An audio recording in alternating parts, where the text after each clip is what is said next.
TV KPM.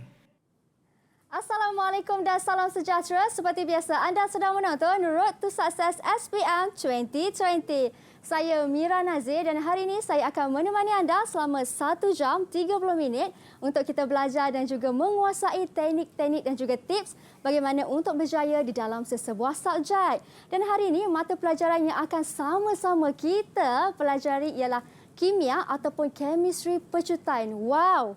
Ini khas dan juga untuk semua calon-calon SPM di luar sana. Tetapi agak-agak kan, siapa cikgu kita hari ini yang akan ajar kita? Lelaki ke? Perempuan ke? Dari mana cikgu kita? Kalau nak tahu siapakah guru jemputan kita hari ini, jom kita saksikan profil guru. Silakan.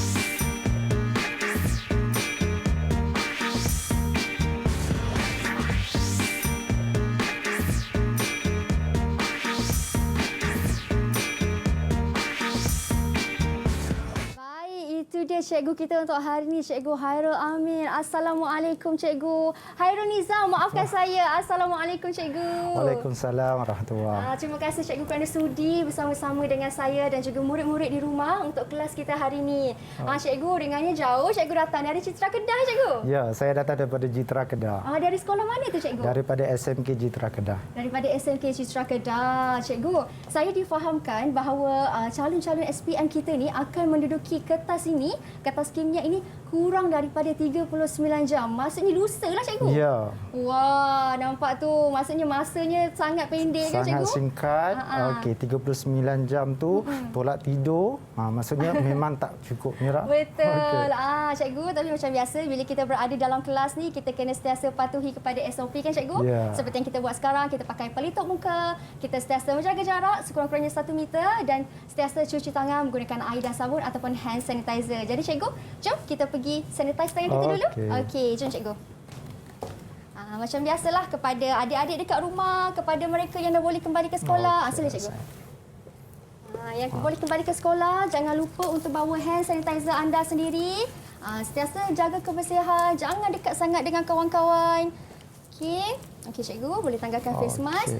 Cikgu bersimpan dalam poket Cikgu. Okey, saya simpan dalam sampul pelitup muka. Okey. Baik. Okey. Jom kita kembali ke sana. Okey. Bila kita dah selesai sanitize tangan kita, dah tanggalkan pelitup muka, barulah nampak cikgu kita. Segak bergaya, berbaju biru. Cikgu Hairul Nizam ya. Ya, Mira. Cikgu, sebelum kita mulakan kelas kita ni, saya nak tanya kepada cikgu lah pandangan cikgu tentang mata pelajaran kimia ni, memandangkan hanya kurang daripada 39 jam kan. Apa agaknya topik ataupun yang bab-bab kita nak cover dalam kimia pecutan hari ini? Okey, untuk hari ini saya akan berkongsi kepada semua pelajar, okey, berkaitan jalan pintas untuk dapat A+. Okey, 39 jam kan. Okey, so ini adalah jalan pintas, tunggu sehingga jam 6 petang. Maksudnya cikgu kata tunggu sehingga jam 6 petang, jangan ke mana-mana, tengok sampai habis sebab cikgu akan tunjukkan jalan pintas untuk A+. A+. Tadi kan cikgu dalam VT cikgu saya ada nampak cikgu ada juga buat YouTube channel. Ya. Apa cikgu kata dosa-dosa kimia, okey? Dosa-dosa kimia ya. Apa tu cikgu dosa-dosa kimia? Okey, dosa-dosa kimia tu adalah satu video inovasi yang saya buat. Dia berkaitan dengan kesilapan yang dilakukan oleh semua calon dalam peperiksaan SPM lah. Okey, Mirana? Okey, jadi saya buat video tu supaya pelajar dia tak mengulangi dan dia tak dapat kurang markah lah. Sebab kadang-kadang kita tengok contoh electrovalence, dia tak ada huruf S pun dikira salah. Oh, ya ke cikgu? Ya, Mira. Kesian kat budak kan? Maksudnya kalau tertinggal satu huruf pun ditolak markah ataupun terus salah? Ke tolak sikit je markah? Dia akan tolak pada ayat tersebut lah. Okey, sama juga dengan istilah yang biasa dibuat. Contohnya phenolphthalein, kalau salah pun ditolak markah. Okey, jadi maksudnya calon-calon SPM di luar sana waktu nak menjawab tu kena pastikan ejaan kena tepat, jangan tertinggal satu huruf pun. Ya. Dan cikgu dia sama juga macam matematik. Kalau matematik tertinggal unitnya dah dikira salah. Ya. Kimia pun sama rupanya. Jangan ambil mudah kan. Ya. Okey, cikgu, saya nak tanya juga kepada cikgu tentang orang kata pendapat cikgu lah. Tadi kan cikgu kata nak ajar jalan pintas untuk dapat A+ kan. Tapi macam mana kepada murid-murid yang dekat luar sana yang rasa macam susahnya lah kimia ni, macam tak boleh dah ni. Tak boleh buat apa-apa dah. Macam tu. Mungkin cikgu ada tips sikit kepada mereka supaya mereka boleh kekal dengan kita sampai pukul 6 ni. Okey, insya-Allah saya akan kongsikan kepada pelajar berkaitan dengan konsep-konsep asas kimia yang boleh pelajar guna sebelum menduduki peperiksaan SPM pada 9 Mac ini, Mira. InsyaAllah. So nanti kita akan kongsilah. Cuma saya minta pelajar stay tune sehingga jam 6 petang. Dengar tu, cikgu dah ulang 2 kali dah. Stay tune sampai pukul 6 petang. Jangan ke mana-mana kan. Itu pendapat cikgu tentang kimia, tentang subjek kimia. Saya pun nak tahu juga pendapat murid-murid di luar sana tentang mata pelajaran kimia ni. Macam mana kan? Jom kita saksikan pandangan mereka. Didik TV KPM. Bagi saya, subjek kimia agak mencabar, terutamanya tajuk redox. Tetapi jika kita mendapat guru yang betul-betul mengajar kita sehingga kita faham, insya-Allah kita dapat menjawab semua soalan dengan mudah. Pada pandangan saya, subjek kimia merupakan salah satu subjek yang menarik kerana mempunyai eksperimen-eksperimen dan juga teori-teori yang mendalam. Namun, terdapat beberapa subtopik yang sukar seperti subtopik sebahagian karbon dan juga garam. Hal ini kerana subtopik ini memerlukan fokus yang mendalam dan juga pemahaman yang lebih teliti. Namun, dengan fokus yang baik, kita pasti akan dapat harungi bersama-sama. Bagi saya, subjek kimia adalah antara subjek yang agak mencabar kerana memerlukan penghafalan yang banyak. Antara chapter yang agak susah adalah chapter garam kerana dia melibatkan banyak penghafalan tentang ketenaran garam dan eksperimen-eksperimen. Manakala topik seperti kadar tindak balas dan termokemistri adalah antara topik yang agak senang kerana dia tidak melibatkan banyak penghafalan tetapi banyak pengiraan. Didik TV KPM. Okey, itu pada pandangan calon-calon SPM tentang mata pelajaran kimia ni. Ada yang kata susah, ada yang kata mencabar dan sebagainya. Tapi tak apa, jangan risau sebab cikgu kita hari ini, Cikgu Hairul Nizam, akan sama-sama beri teknik kepada anda dan juga kepada saya di sini. Jadi jangan ke mana-mana, kita berhenti berehat seketika. Kita kembali selepas ini. Didik TV KPM. Hai, saya Alvin Chong nak wish semua pelajar-pelajar sekolah selamat kembali ke sekolah. Abang Alvin nak ingatkan semua pelajaran sangat penting dalam kehidupan supaya kita boleh berfikir dengan cara yang kritikal, menilai baik dan buruk dan supaya kita boleh jadi insan yang berguna. Adik-adik, belajar sungguh-sungguh dan stay in school. Assalamualaikum, saya Din, penyampai Radio Hall FM. Kepada adik-adik yang menduduki peperiksaan sijil pelajaran Malaysia, Abang Din doakan semoga dapat fokus, teliti jawab exam tu, dapat jawab semua dengan terbaik dan semoga mendapat keberkatan daripada guru, ibu bapa. Itu yang penting, doa pun penting dan semoga mendapat result yang cemerlang dalam SPM. Amin. Good luck. Hai kepada semua adik-adik Abang Dafi yang masih bersekolah and bakal go back to school. Harap korang excited sebab dapat pergi sekolah balik ni. Hopefully you guys akan manfaatkan sepenuhnya segala jenis pembelajaran yang korang boleh dapat kat sekolah. Tak kisahlah dari segi akademik ke, dari segi moral ke, atau apa saja aspek kehidupan ni. Sebab ni semua yang akan menjadikan korang seorang yang berjaya, berguna and disenangi di masa akan datang.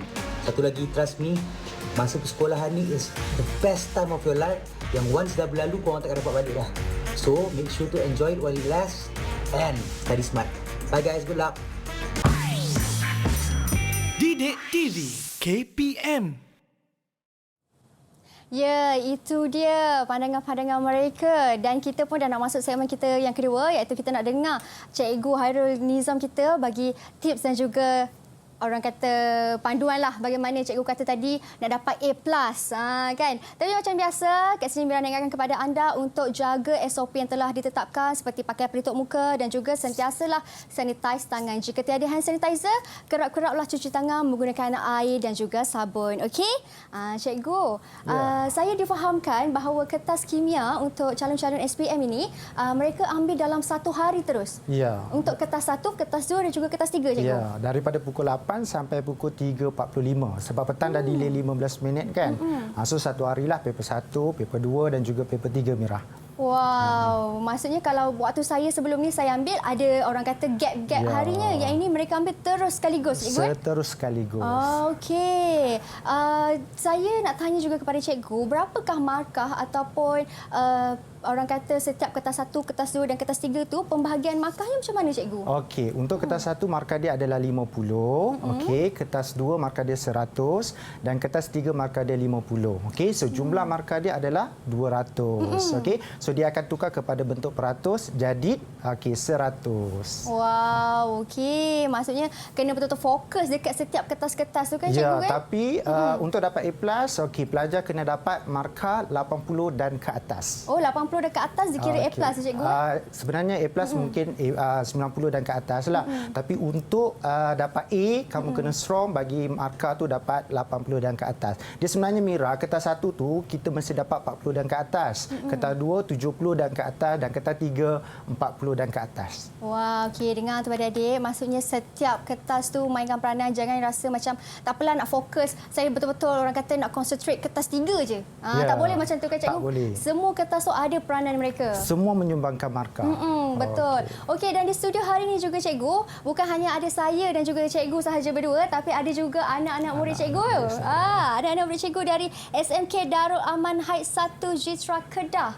Alah, comel. Assalamualaikum. Hai.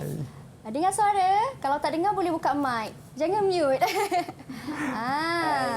Hai, Assalamualaikum. Ini anak-anak murid cikgu Okey, ini anak-anak murid saya. Dia lebih kurang bekas anak-anak murid saya lah. Okey. Okey, jadi mungkin kita boleh minta pelajar perkenalkan seorang demi seorang. Mungkin boleh start daripada Salwa. Silakan, Salwa.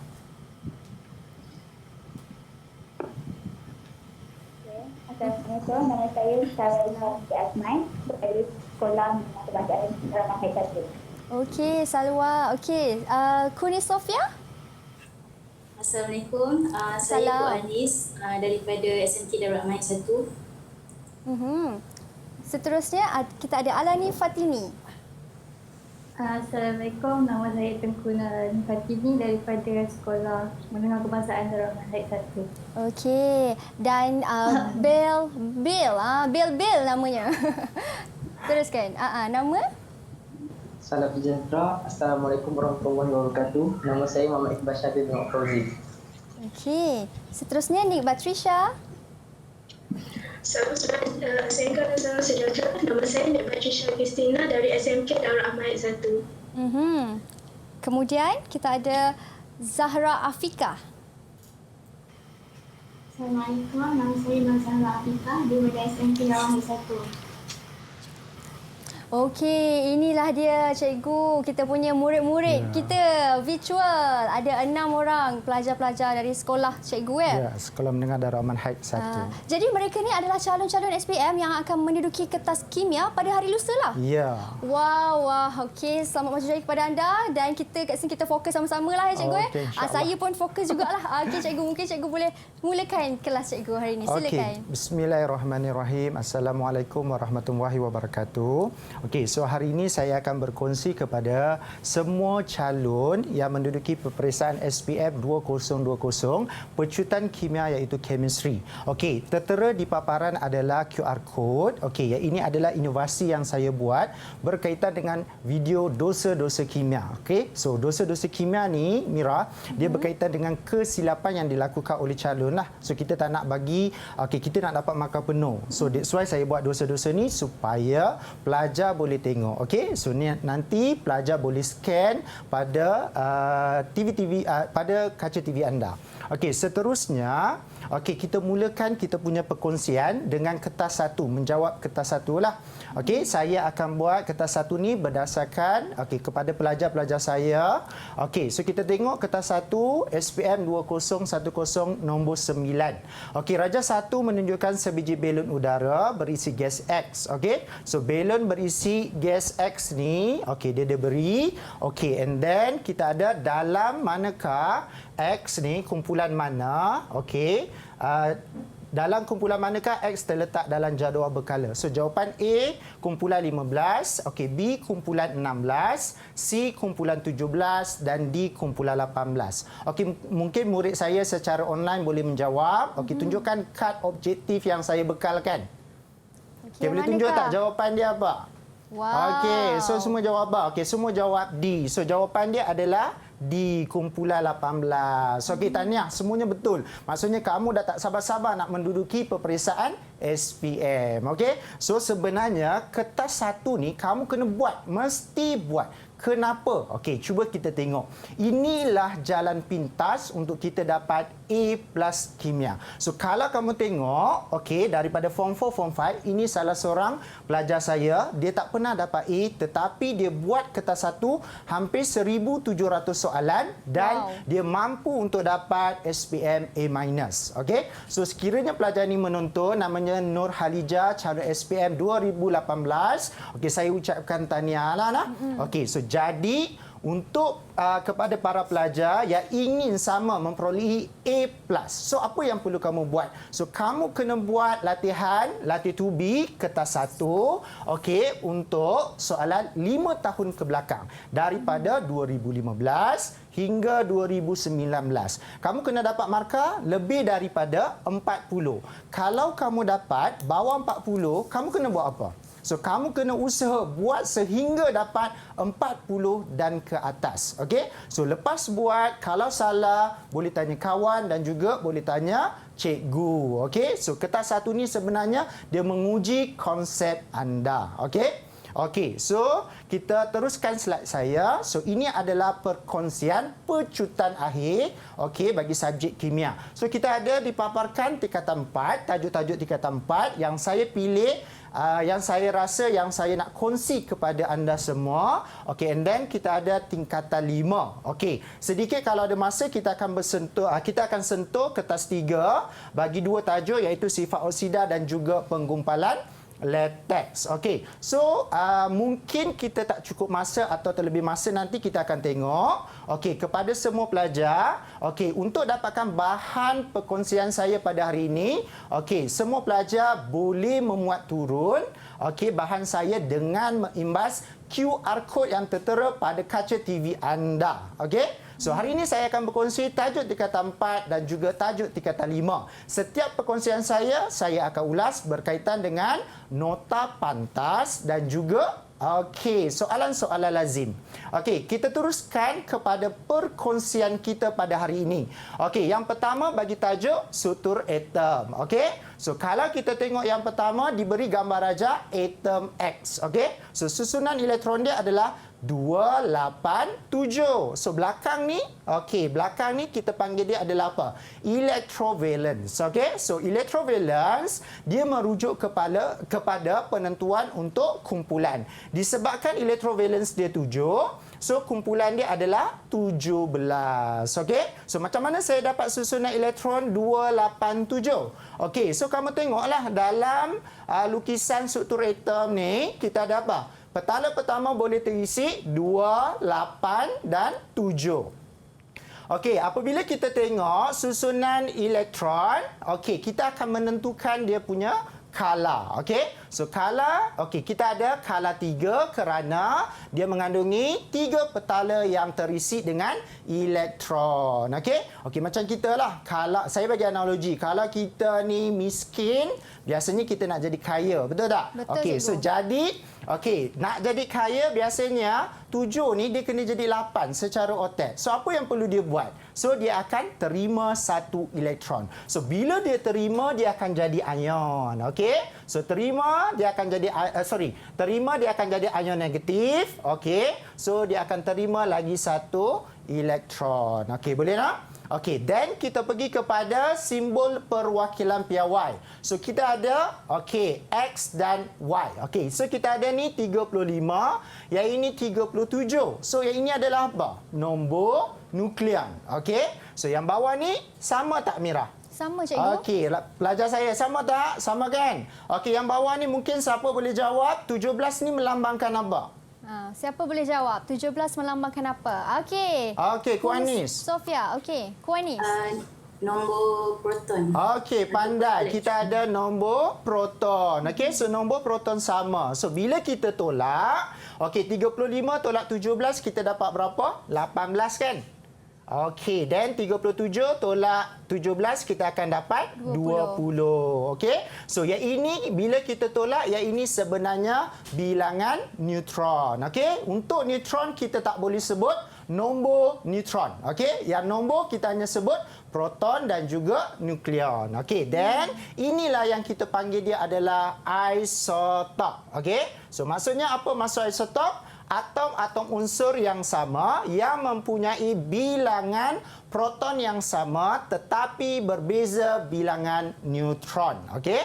Seterusnya saya kongsi kepada semua pelajar berkaitan dengan graf pemanasan naftalina. So kita ada graf di bawah menunjukkan eksperimen dan graf pemanasan bagi menentukan takat lebur bagi naftalina. So pelajar kena tahu apa maksud takat lebur. Lebur maksudnya proses perubahan daripada pepejal menjadi cecair. So kalau takat ni merujuk kepada dia punya suhu. Okey, jadi suhu di mana pepejal berubah menjadi cecair pada tekanan tertentu itu adalah takat lebur. Okey, kita tengok. Okey, ini adalah eksperimen yang bila kita jalankan di makmal. Okey. So kaedah yang kita guna adalah kaedah kukus air. Apabila soalan minta pelajar melukiskan gambar raja, pastikan naftalina ini, okey, paras dia mesti di bawah paras air. Okey, so kita lihat pula contoh-contoh soalan lazim. Apakah takat lebur bagi naftalina?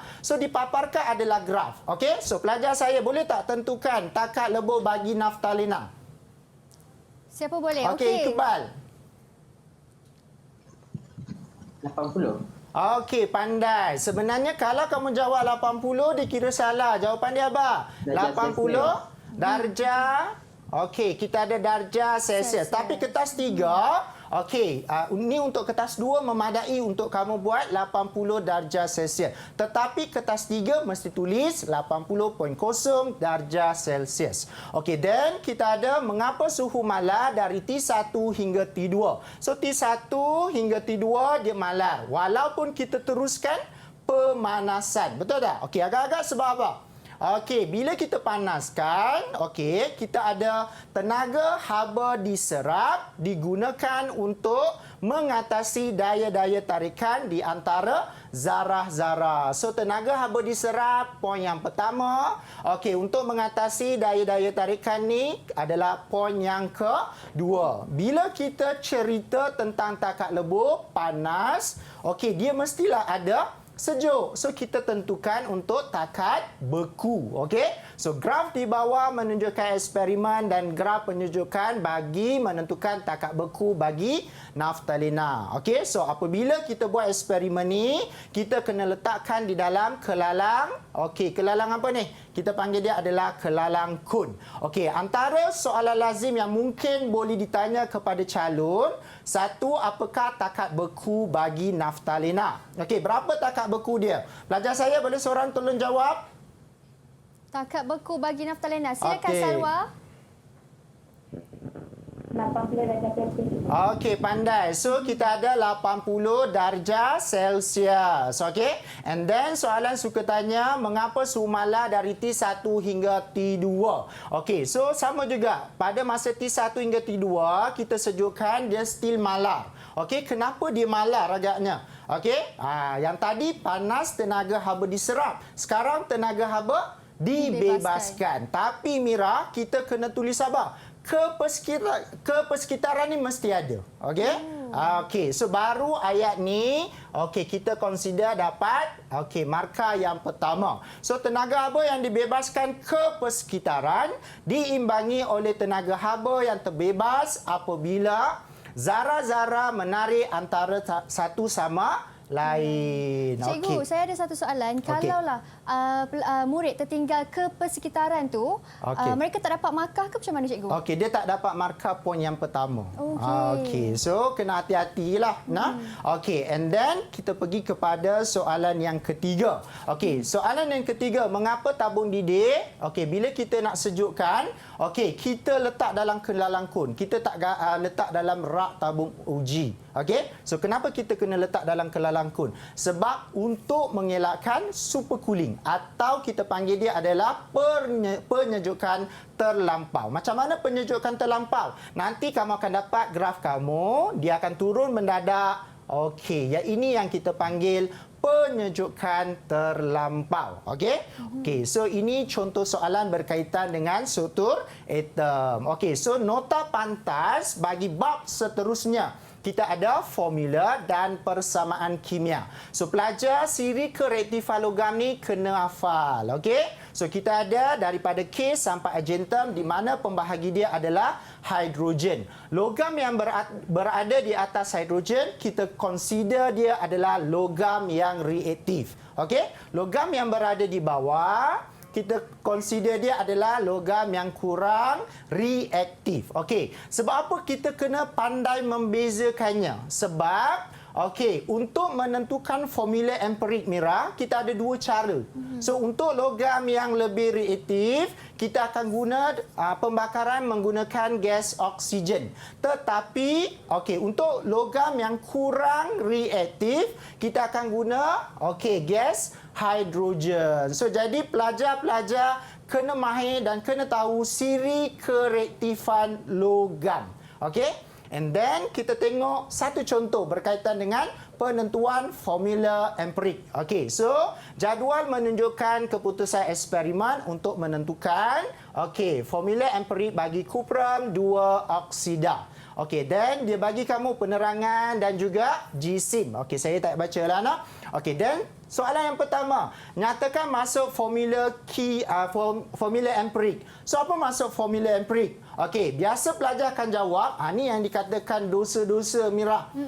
Okey, bila pelajar jawab, dia akan jawab macam mana? Formula empirik ialah nisbah teringkas. Salah. Dia bukan nisbah teringkas, tetapi dia adalah formula yang menunjukkan nisbah paling ringkas bagi sesuatu atom setiap jenis unsur dalam sesuatu sebatian. Okey, bila soalan nak maksud, biasanya pelajar mesti jawab sama macam lebih kurang buku teks. Okey, dia kena hafal lah. Ada term-terms yang kena hafal. Okey? Okey, then kita pergi kepada soalan yang kedua, tentukan formula empirik bagi kuprum 2 oksida. So kuprum, okey, unsur dia, simbol dia apa? Okey, Cu. Okey, oksida daripada oksigen. So bila menentukan formula empirik, kita kena buat jadual. Okey, so bila buat jadual, langkah pertama kita kira jisim. Okey, di sini jangan lupa letak G, unit. Kalau unit tak letak, dikira salah juga. Okey, so macam mana kita dapat 8 gram? Okey, untuk menentukan kuprum pada pelajar yang lemah, okey, kita nak cari kuprum. Okey, so apa yang perlu kita buat? So jisim tiup potong dengan jisim tiup. Okey, dan piring porselin potong piring porselin. So dapatlah kuprum dan kita tolakkan dia. Okey, and then itu dapat 8 gram. Okey, untuk oksigen, okey, 42 tolak 25. Sebab ni boleh potong dan kuprum boleh potong, kita akan dapat oksigen. Okey? And then, lepas kira jisim, kita akan kira bilangan mol. Nak kira bilangan mol, kita ada jisim bahagi dengan jisim molar. Okey, jisim molar merujuk kepada jisim atom relatif yang diberi. Okey, so 8 bahagi 64 dapat 0.125 mol. Okey, kalau yang ini 2 bahagi 16. Okey, kita dapat 0.125 mol. Okey, sama tak yang ini? Sama tak? Okey, sama kan? Okey, kalau sama tak jadi masalah. Sebab kita kena ambil nilai yang terkecil. Okey, so kalau katakanlah sini 0.125, sini 0.1. So jadi kedua-dua ni kena bahagi dengan 0.1.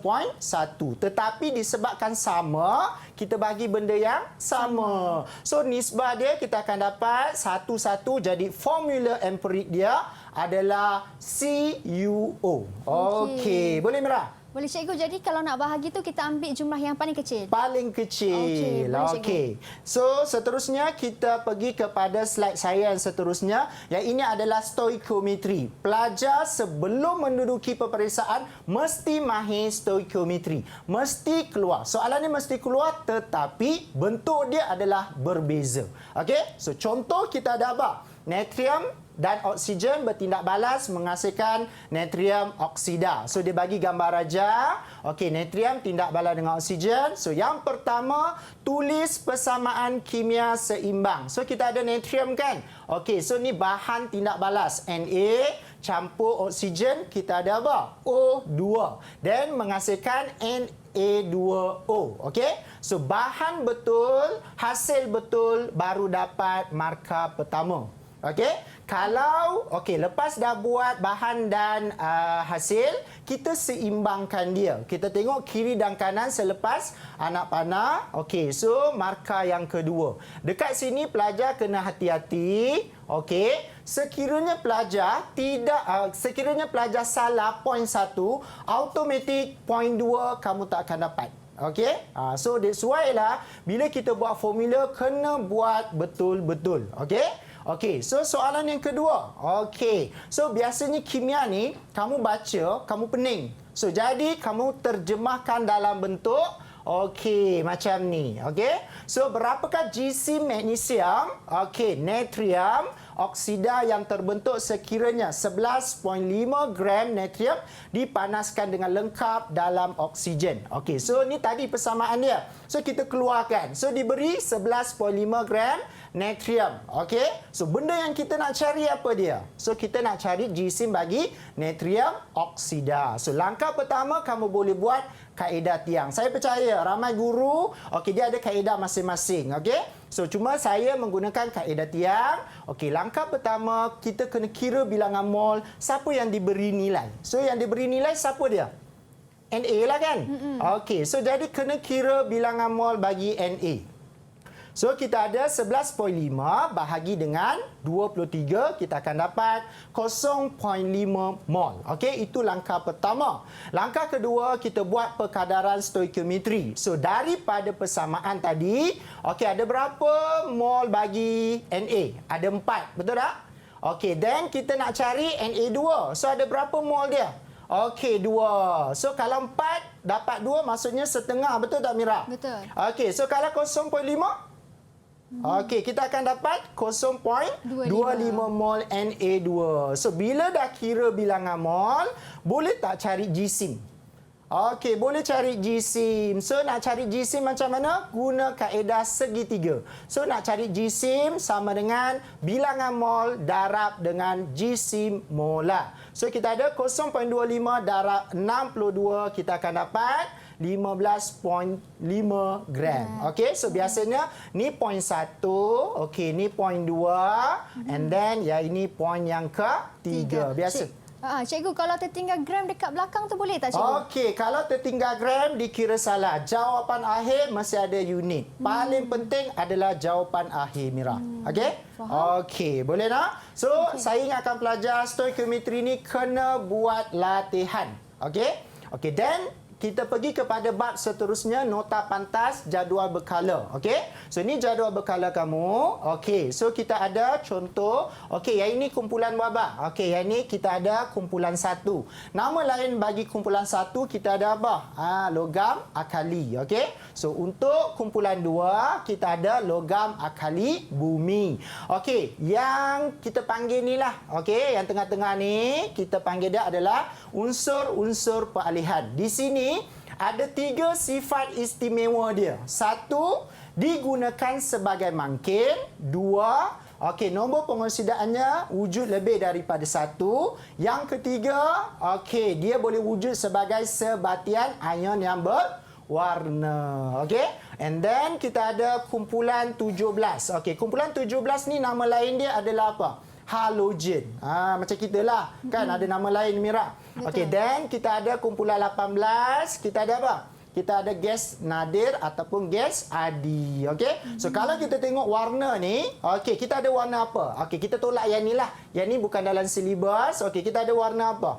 Hijau, kuning dan biru kan? Okey, so untuk warna hijau dia adalah logam. Okey, untuk warna biru separuh logam, and then kita ada warna kuning, kita ada bukan logam. Okey. So ni nota pantas. Okey, dan nota pantas yang kedua, tindak balas di antara kumpulan 1 dengan oksigen. Sebenarnya kumpulan 1 boleh tindak balas dengan air dan juga gas klorin. Okey, so ini eksperimen yang kita buat. So maksudnya kita boleh tindak balas litium, Na dan juga okey, kita ada K. Okey, dipaparkan susunan elektron bagi ketiga-tiga kumpulan 1, kita ada litium, natrium dan kalium. So apa yang sama? Mungkin pelajar saya boleh jawab kot, susunan elektron apa yang sama?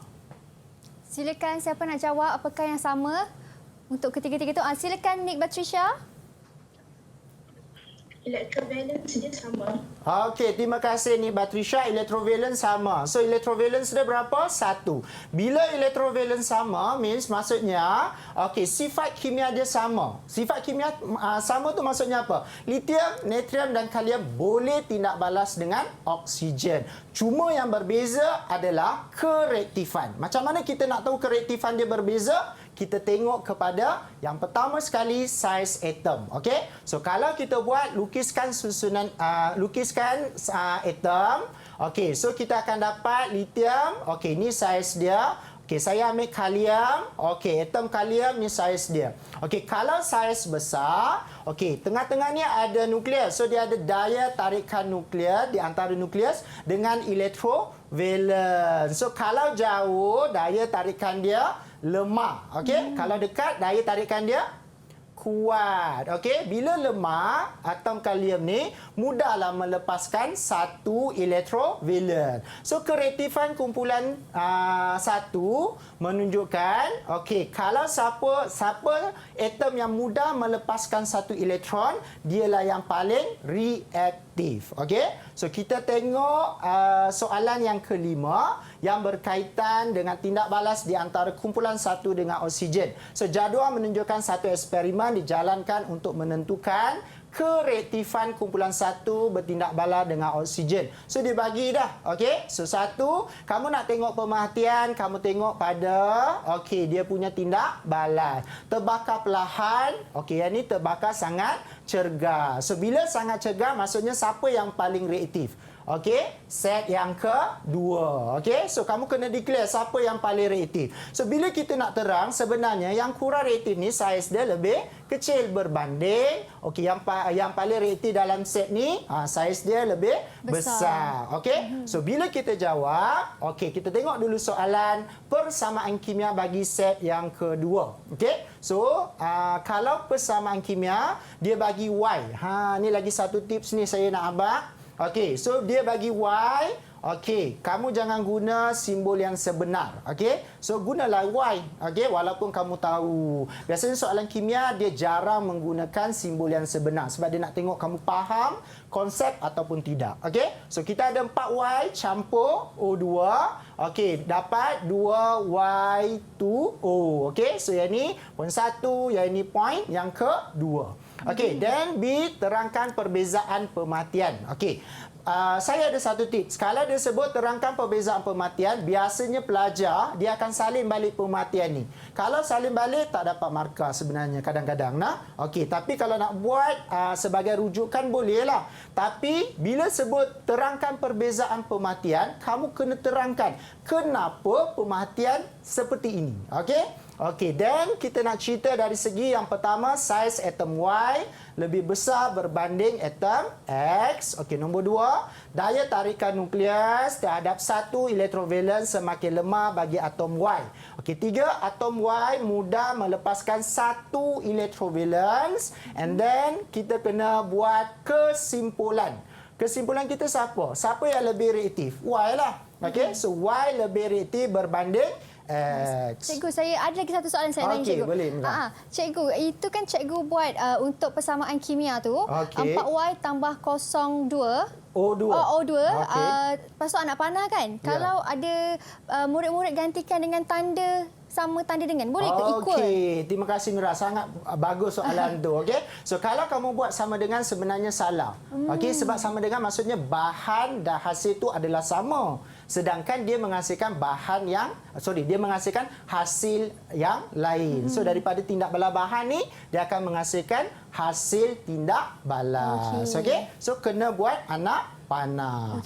Okey, kita teruskan. Okey, so soalan yang ke-6, sebatian kimia. Okey, so dalam sebatian kimia kita belajar ada berapa jenis sebatian? Kita ada 2. Satu, sebatian ion. Yang kedua, kita ada sebatian kovalent. So perkongsian pada hari ini pecutan saya kongsikan kepada semua pelajar berkaitan dengan sebatian ion. Okey, so kalau kamu tengok yang ini kita ada sebatian ion NaCl. Okey, so kalau kita buat susunan elektron bagi ion Na+, okey, kita dapat berapa? 2.8. Okey.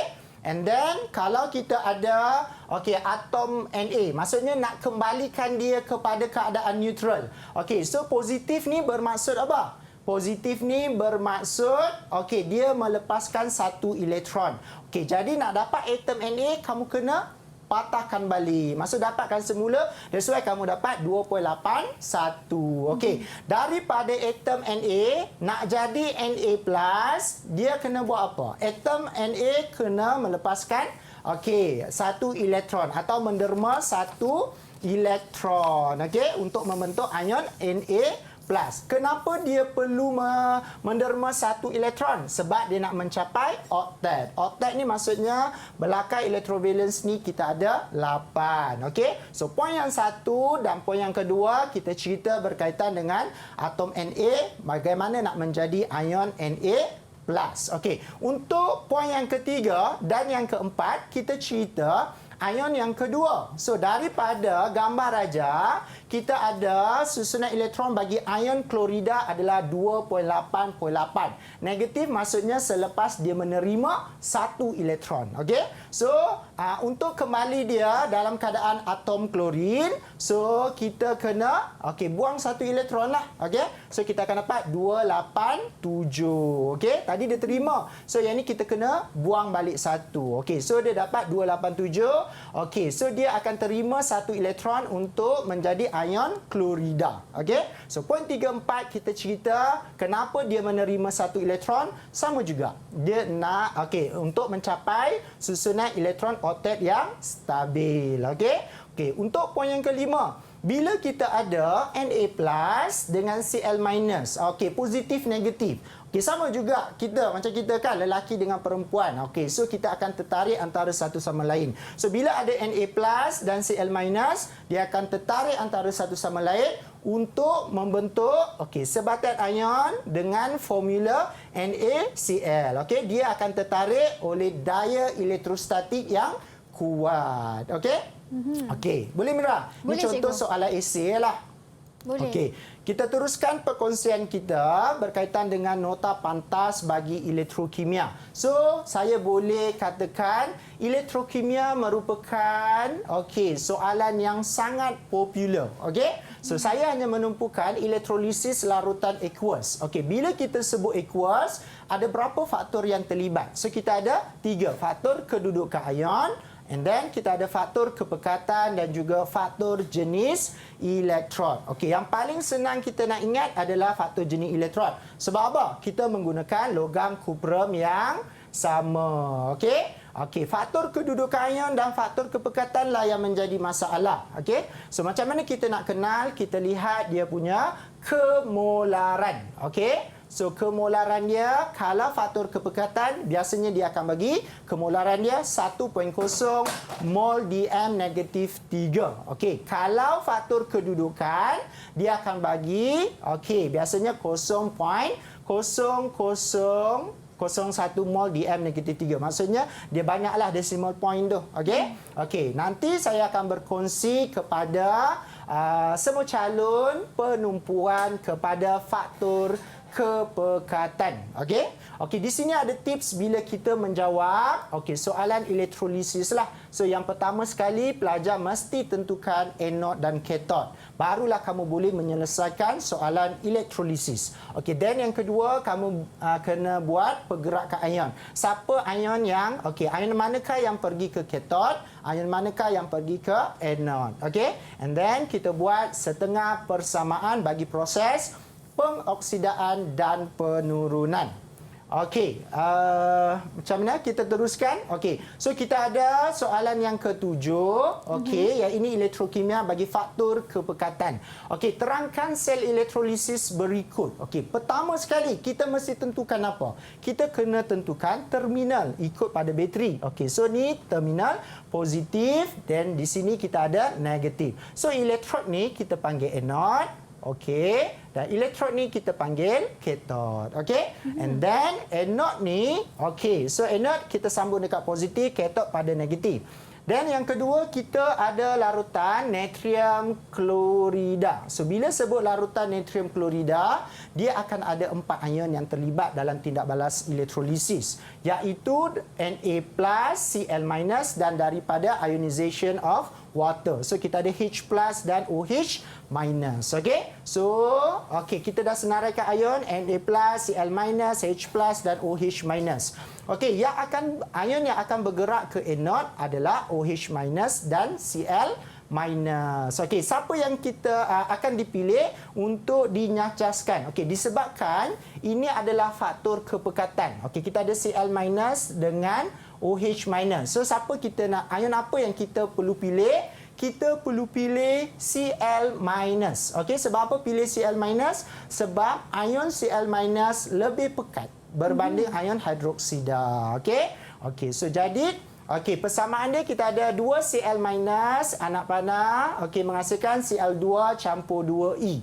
Okey, daripada setengah persamaan ini kita boleh tahu dia punya nombor pengoksidaan. So Cl- negatif 1, so dia akan jadi berapa? Yang ini molekul. So bila molekul kita ada apa? Kosong nombor pengoksidaan dia. Dia tak ada charge kat atas ni kan? So kosong. Okey. So proses ni adalah proses pengoksidaan. Okey, hasil dia adalah gas klorin. Okey, so ni gas klorin yang terhasil. So bila gas klorin terhasil, gas klorin ni warna dia adalah kuning kehijauan. So dalam ni kita akan nampak gelembung gas kuning kehijauan terhasil. Okey, tapi dalam eksperimen ni dia tak keluarlah Cl2, Cl2, Cl2. So macam mana kita nak confirmkan yang itu adalah gas klorin? So kita buat satu ujian pengesahan. So kaedah dia, kumpulkan gas dalam tabung uji, masukkan kertas litmus biru lembap ke dalam tabung uji, di mana gas ini akan menukarkan kertas litmus biru kepada merah dan melunturkannya. Sebab apa? Sebab klorin ni dia bersifat peluntur. Disebabkan dia melepaskan elektron. So elektron akan melalui litar luar daripada anode kepada kathod. So boleh lagi. So elektron negatif. Hanya ion yang bercas positif saja yang akan terima. So kita ada Na+, kita ada Na+ dan juga H+. So kita nak tahu siapa yang akan terima elektron ni. So kita tengok siapa yang duduk di bawah. Sebab bila dia jauh, biasanya kita andaikan faktor kepekatan terabai. Biasanya di kathod ni faktor yang mempengaruhi dia adalah faktor kedudukan. So kita ada H+. So H+ akan terima 2 elektron untuk membentuk gas hidrogen. Okey, so nombor pengonsidaan dia 2H+. Okey, H+ ni so positif 1 dia akan jadi molekul kan, so kosong. So nombor pengonsidaan dia positif 1 ke kosong menurun. Okey, so berlaku proses penurunan. Di sini gas hidrogen terhasil. Okey, antara ujian pengesahan gas hidrogen, kita akan nampak gas hidrogen ni tanpa warna. So kita akan nampak dekat dalam ni gelembung gas tanpa warna terhasil. So H2 dia tak akan keluar, dalam eksperimen kita tak akan dapat apa. Dia keluar H2. So macam mana kita nak confirmkan gas yang terhasil adalah gas hidrogen? So kita buat apa? Yang pertama sekali, kita kumpulkan gas dalam tabung uji. Yang kedua, kita masukkan kayu uji menyala. And then yang ketiga, bunyi pop terhasil. Dan buatlah kesimpulan. Sama juga macam ni bila dalam exam. Kena buat kesimpulan. Okay? So kesimpulan untuk di anode, kita dapat apa? Gas klorin. Okay, untuk di kathode, kita akan dapat gas hidrogen. Wow, itu dia. Okey, calon-calon SPM kita kat rumah semua okey ke? Okey? Okey semua, saya tengok mereka ambil notes daripada cikgu sangat laju masing-masing salin notes daripada cikgu. Cikgu, kita pergi minum dulu. Okay. Kita berhenti berehat seketika, kita kembali selepas ini. Didik TV KPM.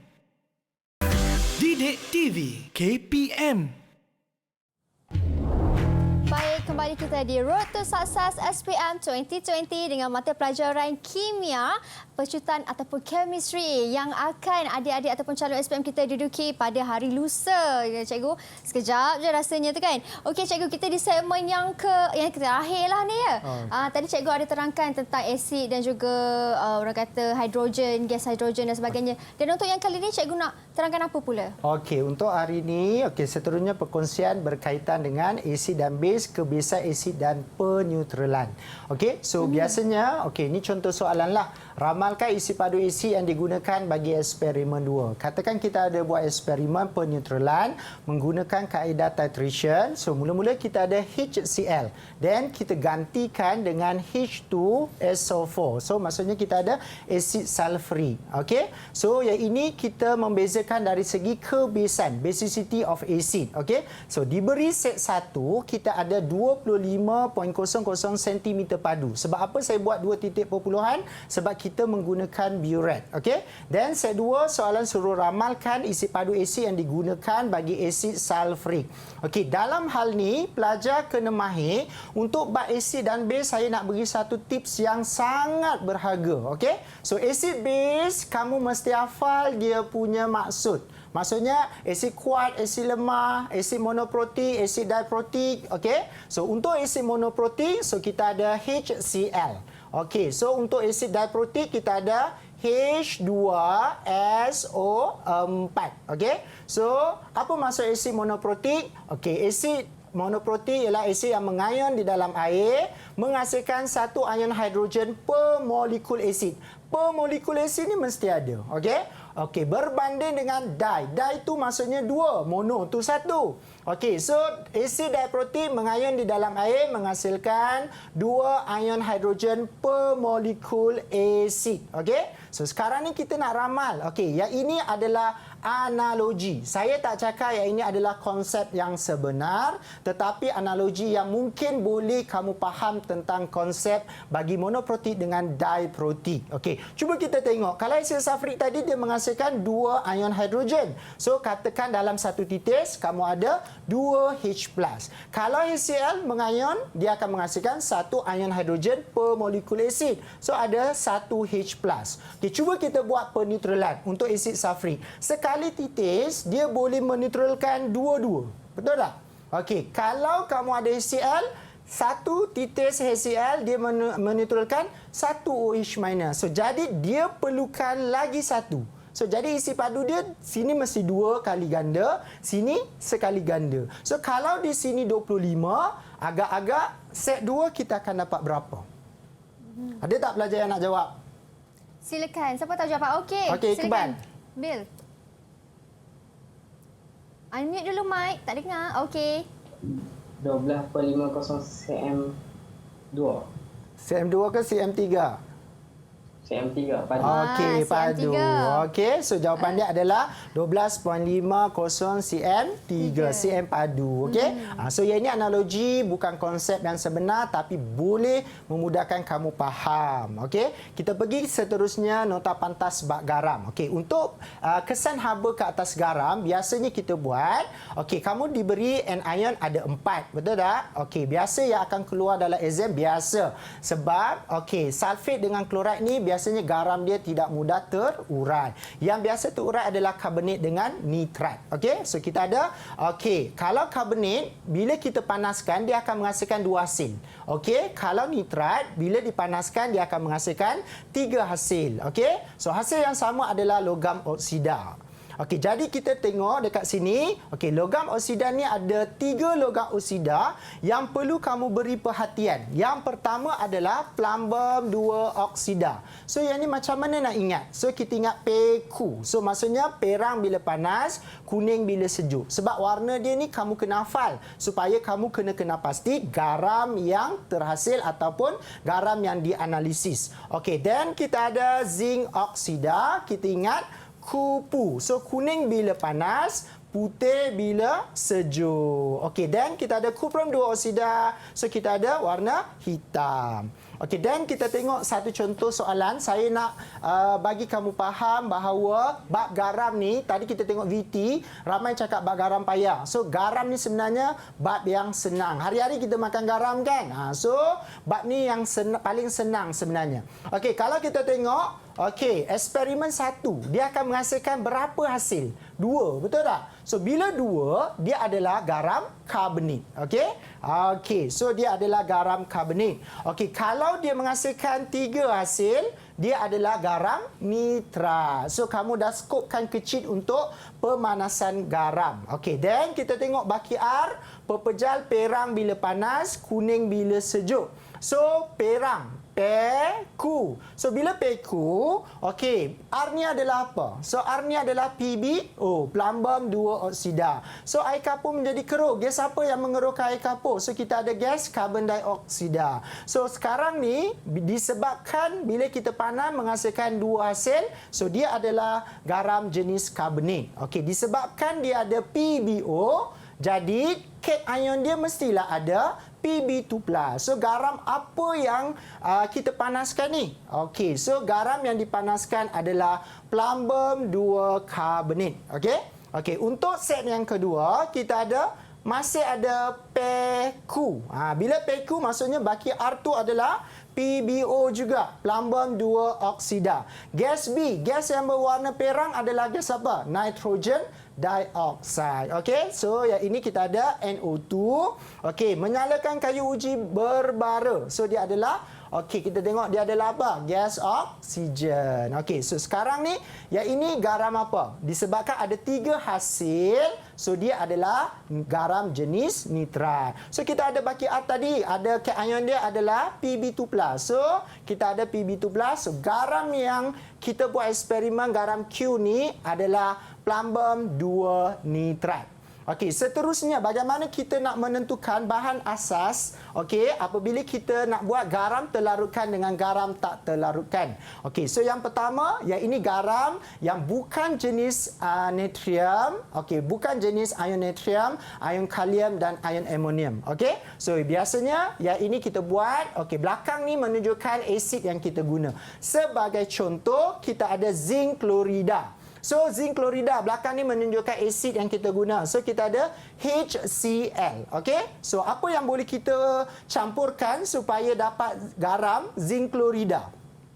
So kita ada zinc, okey, kan? Then kita ada zinc oxide, logam oksida, and then kita ada logam karbonat, kita ada zinc karbonat. Ini kaedah tiang yang mudah kamu buat. Tiga-tiga ni ada cara dia. Okey, kamu campurkan tetap dapat garam yang sama. Okey, cuma hasil dia adalah hasil dia adalah berbeza. Okey, kita lihat contoh, kamu ada kuprum 2 sulfat. Okey, so belakang ni menunjukkan asid yang kita guna. So asid apa yang kita guna? Okey, so yang ini kita ada H2SO4. Okey, yang ini saya betulkan. Kita ada H2SO4.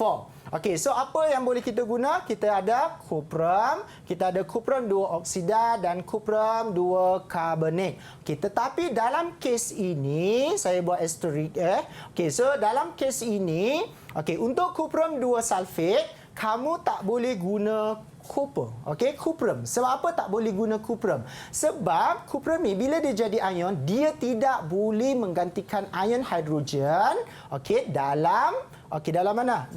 Dalam asid. Okey, dia tak boleh menggantikan ion hidrogen dalam asid. That's why kita hanya guna kuprum 2 oksida dan kuprum 2 karbonat. Lagi satu, sebab kuprum ni dia terletak di bawah hidrogen dalam siri elektrokimia. Okey? And then untuk garam tak terlarutkan, ini cara dia, kamu pisahkan.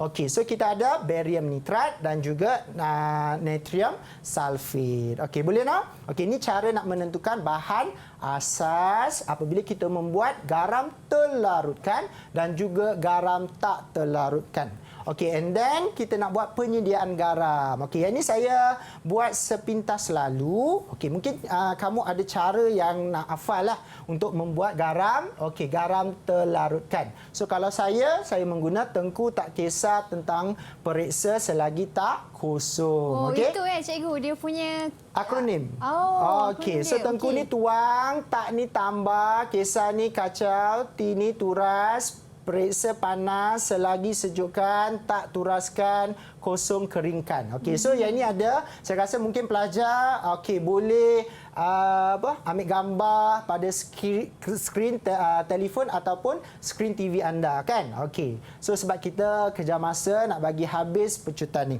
Okey, ini untuk garam terlarutkan. Okey, untuk garam tak terlarutkan, contoh kita ada barium sulfat. So ada juga dia punya akronim. So apa dia?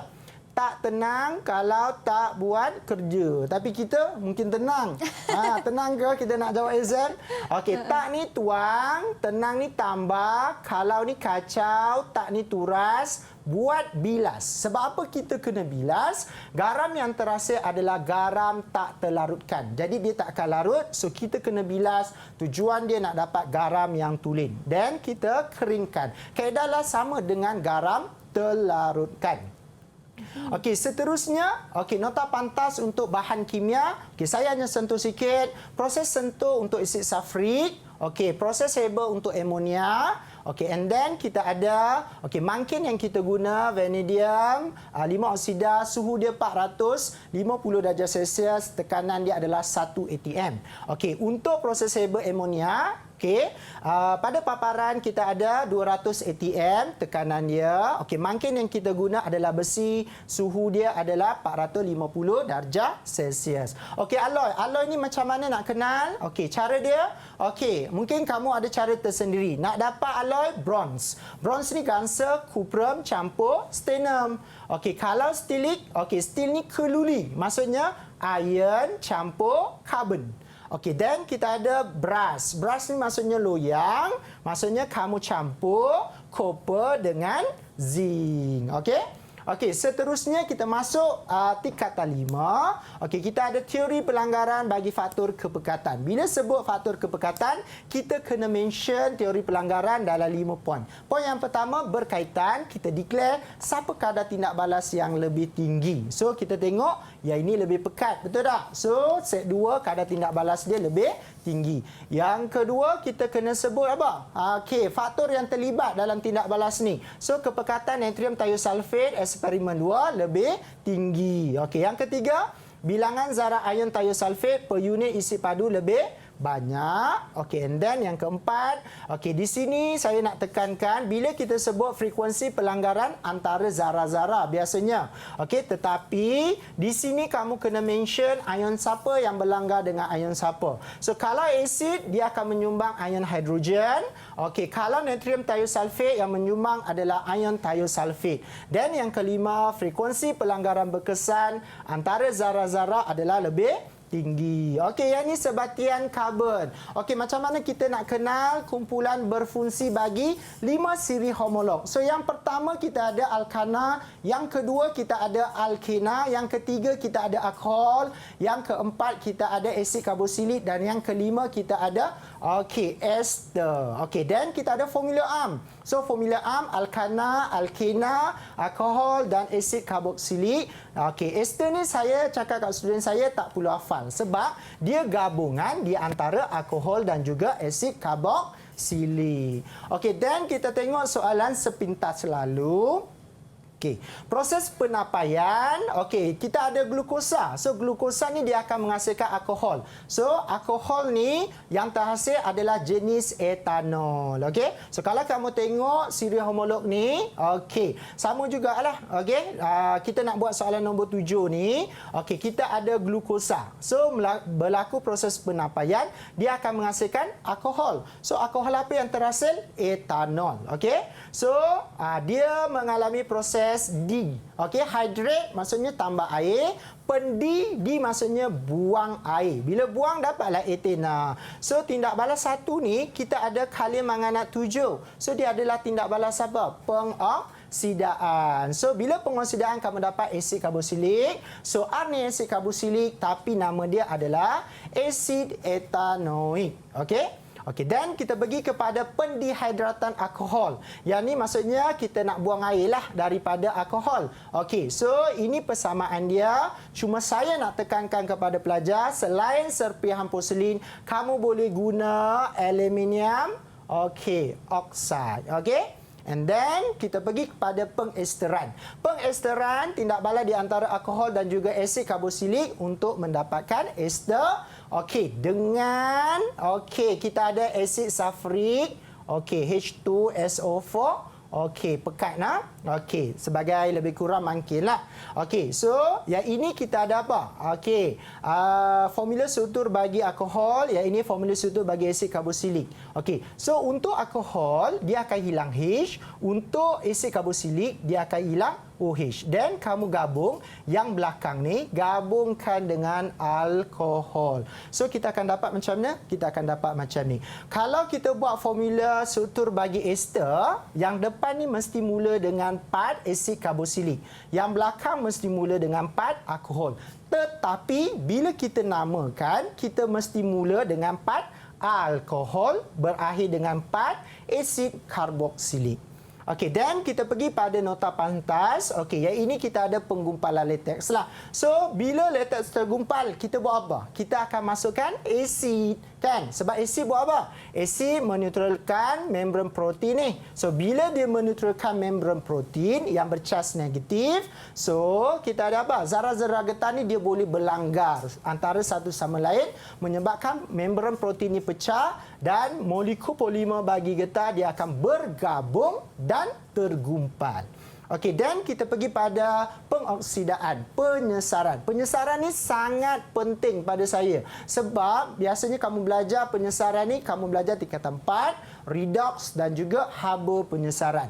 Ada tips, bila kita buat nampak saja penyesaran, mesti buat daripada persamaan kimia. So kita ada tindak balas zinc dengan kuprum 2 sulfat. Okey, sekarang kita nak tentukan yang mana mengalami proses pengoksidaan, yang mana mengalami proses penurunan. So kalau zinc ni atom, so kosong kepada positif 2, meningkat ke menurun?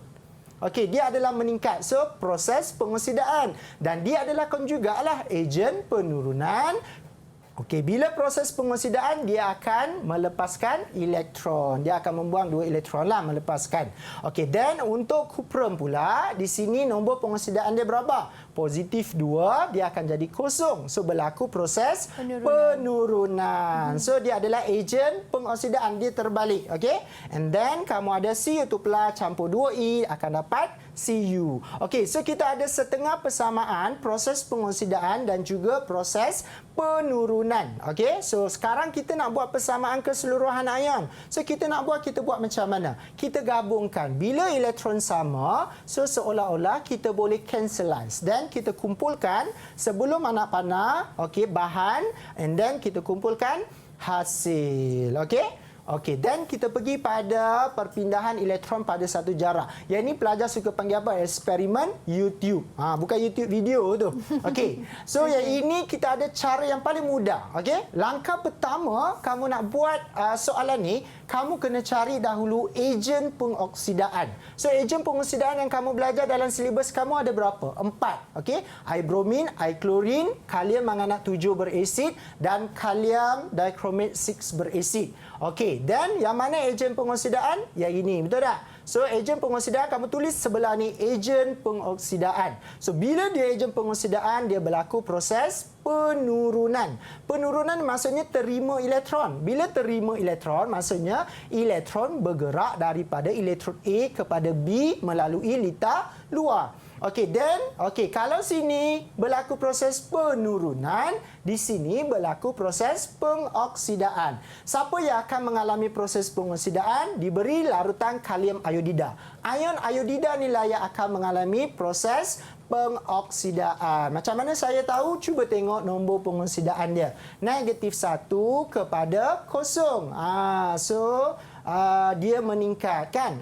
So dia berlaku proses pengoksidaan. So pematian kita larutan tanpa warna berubah kepada perak. So di sini iodin yang terhasil ada ujian pengesahan. So kita buat apa? Kita titiskan dengan menggunakan kanji. So larutan akan berubah menjadi biru tua ataupun biru gelap pun kadang-kadang diterimalah. Okey? And then di sini berlaku proses penurunan.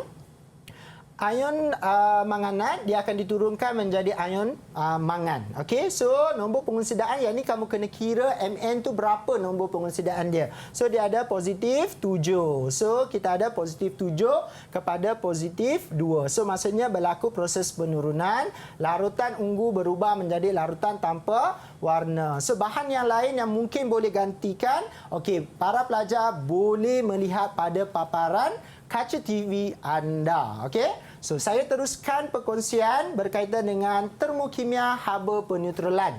Okey, haba peneutralan ni bila kita buat eksperimen, okey, mula-mula kita guna asid kuat dengan alkali kuat. And then kita guna asid lemah dengan alkali kuat. So, ini contoh-contoh eksperimen dia. Okey, so 25 cm padu kamu kena sukat dan masukkan. Okey, cuma saya nak tekankan ada beberapa mungkin yang tidak boleh kamu buat. Yang pertama, mesti ada perkataan larutan dikacau dengan termometer. Tujuan dia adalah untuk mendapatkan suhu yang sekata. Dan suhu awalnya direkodkan kena buat T1 darjah Celsius. Sekiranya soalan ni keluar kertas 2. Sebab bila pengiraan, kita tidak boleh letak nilai yang sebenar. Kita kena buat dalam bentuk unknown. Okey?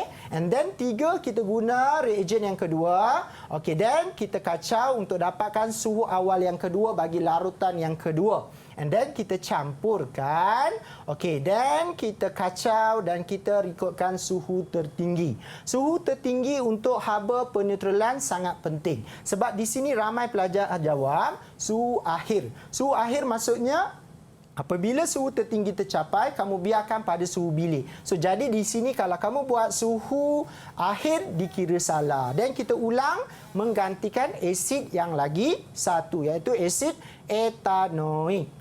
Okey, dan kita ada haba pemendakan untuk pengiraan. Kita ada berapa langkah? Kita ada 3 langkah. Yang pertama, kita kira bilangan mol. Okey, untuk yang pertama ni kamu nampak mungkin panjang. Okey, ini adalah konsep. Tetapi ada jalan pintas. Okey, jalan pintas dia apa? Kiralah bilangan mol dia N, MV per 1000. Sebab apa? Okey, volume dengan molariti yang diberi adalah sama. So, dia akan menghasilkan perkadaran bilangan mol yang sama. Okey, yang kedua kita cari perubahan haba. Q sama dengan MC theta. Okey? So, kita masukkan 100. Macam mana saya dapat 100? Okey, 50 campur 50. Sedangkan dia nak jisim. So, apa perlu kita buat? Darab dengan ketumpatan. Okey? So, kita potong, dapatlah dia punya jisim. So, 4.2 adalah muatan haba tentu bagi larutan. And then, kita ada, okey, suhu tertinggi dia. Okey, maksudnya suhu yang awal lah. Maksudnya, macam mana nak dapat suhu awal? Campur 2, 27, campur 28, bahagi 2, dapat 27.5. Tolakkan dengan 25. Okey? Okey, dan kamu dapat 1050J. And then, yang ini kalau kata 2, kamu kena buat perkadaran lah. Tapi ada cara paling pantas, kamu kira, okey, so maksudnya kamu ada perubahan number, Q, kamu bahagikan dengan bilangan mol. Dan convert unit dia kepada kilojoule per mol. Okey? Kalau kita guna cara pantas tu, adakah markah masih sama ataupun markah kena guna cara yang panjang? Okey, kalau dia keluar soalan AC, okey, poin yang ini kamu akan kehilangan satu markah. Okey? Okey, so maksudnya kita akan hilang satu markah lah kalau kita guna terus cara pantas. Okey, tapi tak kisahlah guna cara pantas kalau kadang-kadang budak dia tak tahu kan. Betul. At least dapatlah juga markah. Okey? Okey, seterusnya, okey, nota pantas yang ini kita ada saponifikasi untuk membuat sabun. Okey, yang ini boleh ganti nama proses. Okey, tujuan kita masukkan garam adalah untuk mengurangkan ketelarutan sabun. Okey, dan kita ada, okey, yang ini nota pantas berkaitan dengan okey, bagaimana kita ada ion bagi sabun dan deterjen. Nak kenal sabun senang, dia ada C. Okey, nak kenal deterjen kita ada S. So bahagian hidrofobik ni dia larut. Filik suka. Maksudnya dia akan larut dalam okey, so dia akan larut dalam air. Hidrofobik, fobia dia akan larut dalam minyak. Okey? Okey, seterusnya, okey, yang ini sifat unsur oksida. Okey, yang ini kala 3, kertas 3, kita dah habis dah. Kertas 3 para pelajar kena buat, pastikan buat soalan tu dengan betul, buat jawapan. Okey, sebab kertas 3 sebenarnya dia akan membantu kamu melangkau biasanya 2 grade. Okey, so kertas 3 tu mesti buat. Okey, so antara contoh kertas 3 saya ambil adalah sifat oksida kala 3. So kalau kamu tengok kita ada satu gambar rajah kan. Okey, mengkaji sifat oksida bagi serbuk yang dinamakan bagi unsur kala 3. Okey, so kalau kamu tengok dekat sini kita ada okey, serbuk oksida ni kita masukkan dalam okey, natrium hidroksida dan serbuk oksida juga kita masukkan dengan asid nitrik. Ada jalan pintas untuk membuat kertas 3. Langkah pertama sekali kamu tentukan adalah pemboleh ubah manipulasi dan juga pemboleh ubah bergerak balas. Okey, bersama dengan pemboleh ubah yang dimalarkan. Okey, apa contoh? Okey, bagi eksperimen ni, pernyataan masalah. Bagaimanakah sifat oksida unsur berubah apabila merentasi kala 3? Okey, dan kita ada okey, pemboleh ubah. So pemboleh ubah kita apa? Kita ada jenis oksida unsur kala 3. Kita ada jenis, okey, kita ada 3 jenis kan? Okey, dan kita ada pemboleh ubah bergerak balas, sifat oksida yang ditunjukkan oleh okey, jenis oksida tadi sama ada dia bersifat berbase, okey, amfotrik ataupun berasid. Okey, dan kita ada pemboleh ubah dimalarkan. Okey, dalam gambar raja apa yang sama? So kita ada larutan, okey, natrium hidroksida dan juga asid nitrik. Okey? Okey, untuk hipotesis. Okey, hipotesis kita mesti ada pemboleh ubah manipulasi dan juga pemboleh ubah bergerak balas. Okey, dekat sini mesti ada direction. Contoh hipotesis yang mungkin boleh kita buatlah selain daripada yang saya tunjuk, jika maka, semakin. Okey? So, bagi eksperimen ini, hipotesis yang kita ada adalah merentasi kala 3, sifat oksida kala 3 berubah daripada oksida berbase kepada oksida amfotrik dan oksida berasid. Okey? And then bahan yang kita guna, kita tak perlu pisahkan.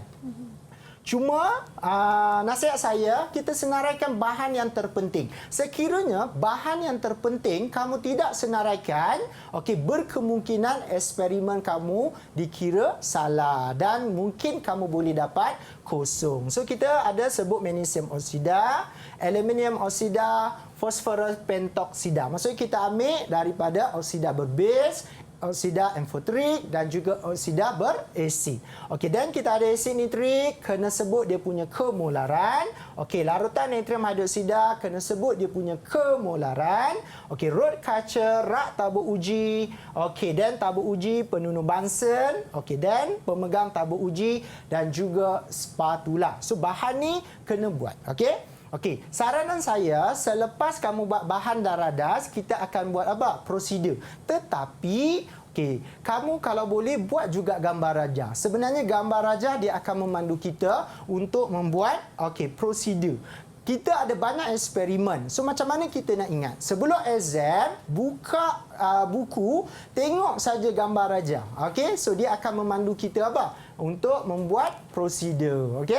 So prosedur kita mula-mula, sukat dan tuang 5 cm padu larutan asid nitrik, 2 mol DM-3 dan 5 cm padu larutan 2 mol DM-3 ke dalam tabung uji berasingan. Okey, dan masukkan setengah spatula serbuk magnesium oksida ke dalam setiap tabung uji. And then apa perlu kamu buat? Kita kena panaskan. Jadi ini faktor suhu lah. Kita nak bagi ketelarutan tu cepat. Okey? And then kacau campuran kedua-dua tabung uji sehingga tiada perubahan kelihatan. Okey, nombor 5. Okey, yang ini untuk kita nak rekodkan kan.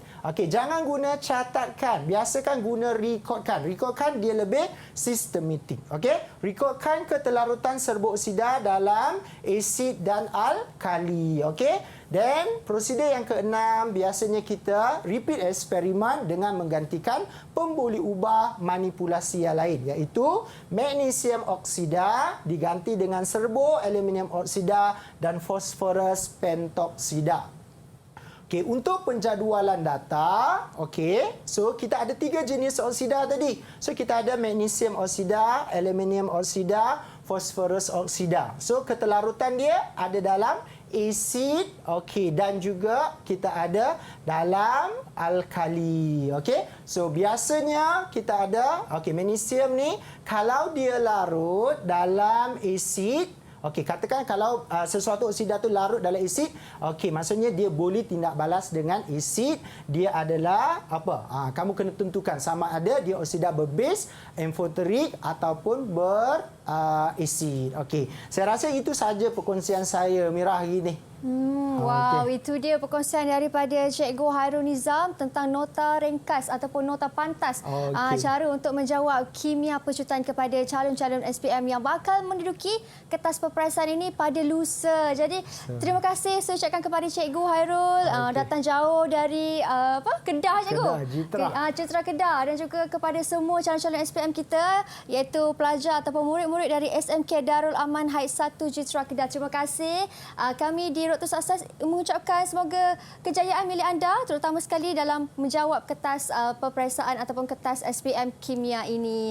Jadi kepada anda yang berada di rumah, kat sini Mira nak ucapkan jugalah kepada calon-calon SPM, semoga anda dapat jawab dengan keterangan hati dan kejayaan milik anda semua. Jangan lupa untuk saksikan Road to Success SPM 2020 esok dengan mata pelajaran yang berbeza dan juga guru pakar yang lain pula. Nak tahu siapa? Nantikan esok. Bye. Assalamualaikum.